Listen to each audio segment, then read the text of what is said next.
B. The rise of large corporations and monopolistic capitalism trusts, cartels and consortiums. Introduction.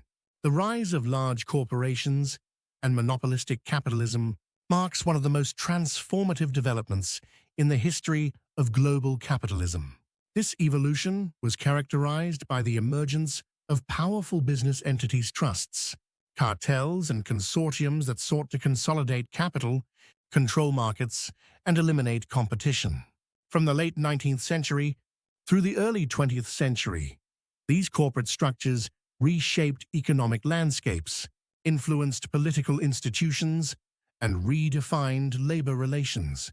This paper explores the historical origins, economic mechanisms, and global consequences of monopolistic capitalism through an in-depth analysis of large corporations and their various forms of market dominance. 1.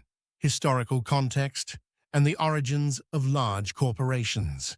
The Industrial Revolution in the 18th and 19th centuries laid the groundwork for the rise of large corporations.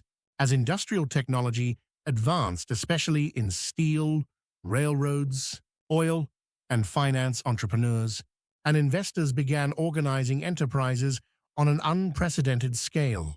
In the United States, this trend was accelerated by the post-Civil War boom and the availability of capital, labor, and natural resources.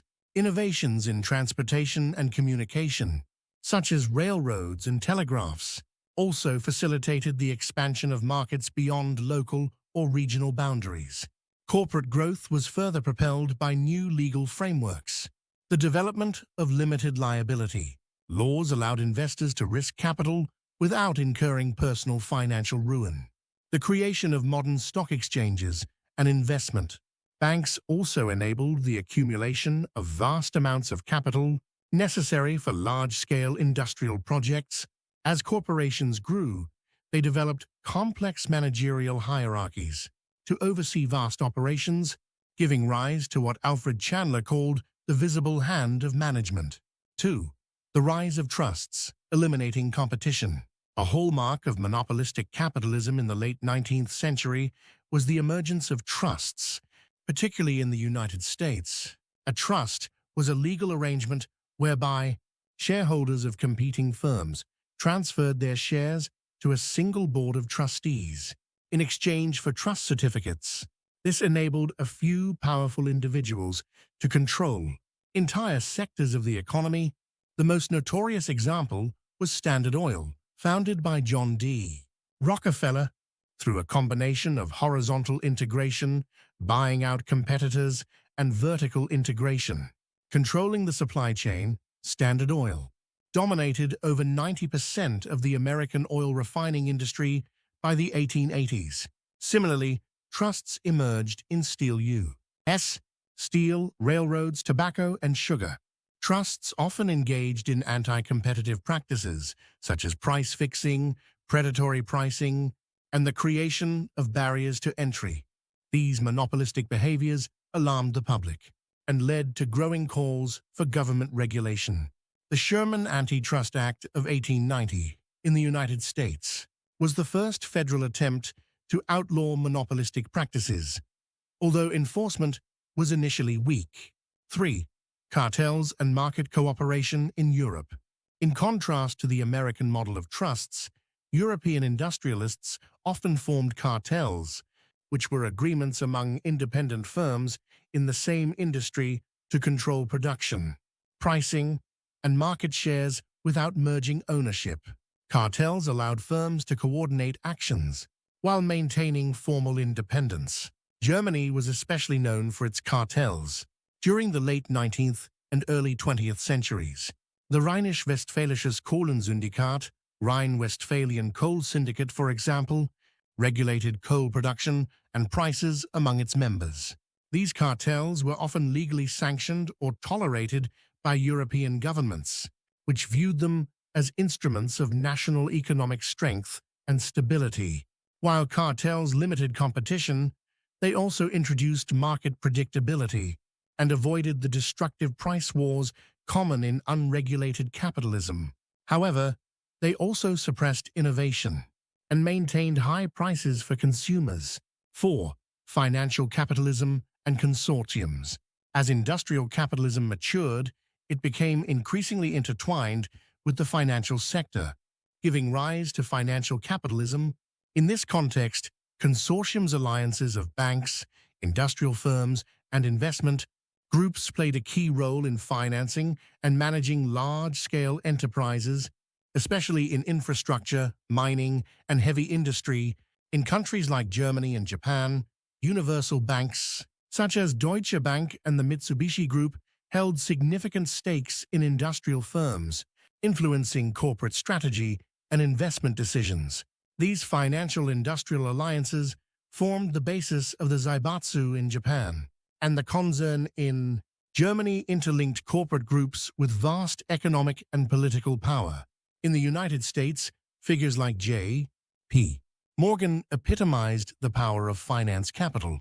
Morgan's banking empire helped create U.S. Steel, the first billion-dollar corporation, by consolidating several steel companies.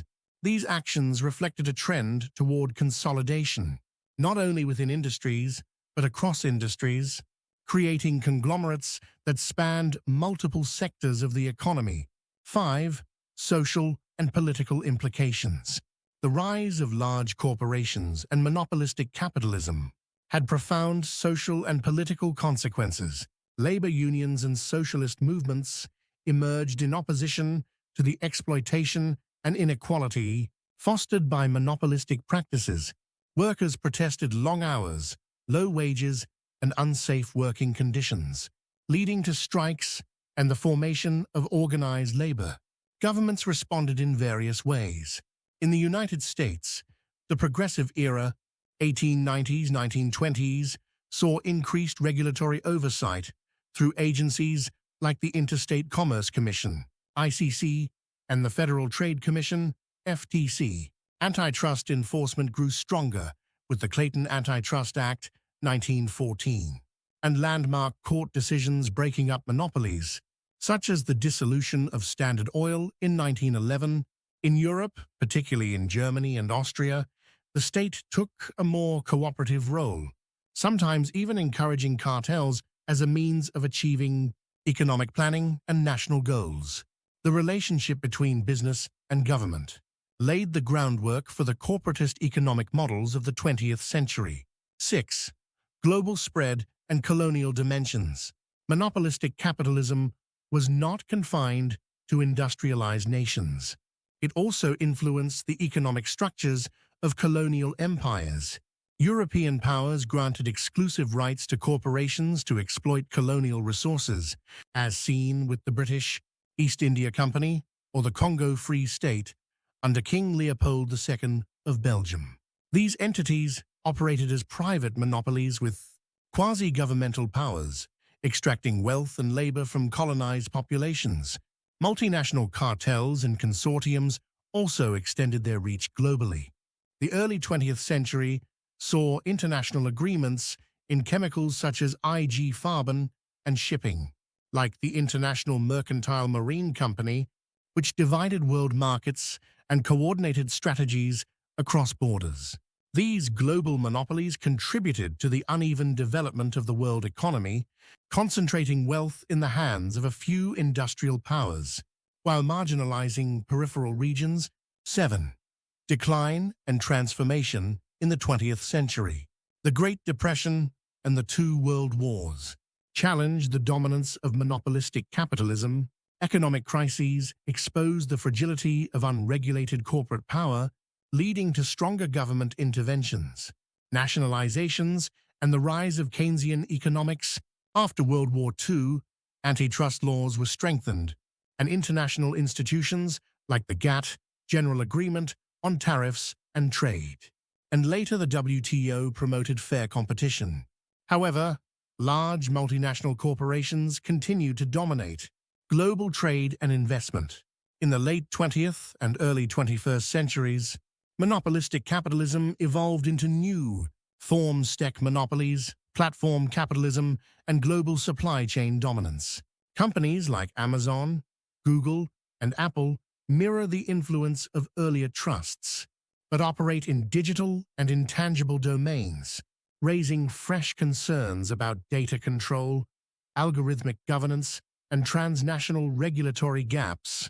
Conclusion: the rise of large corporations and monopolistic capitalism through trusts, cartels, and consortiums represents a defining phase in the evolution of global capitalism.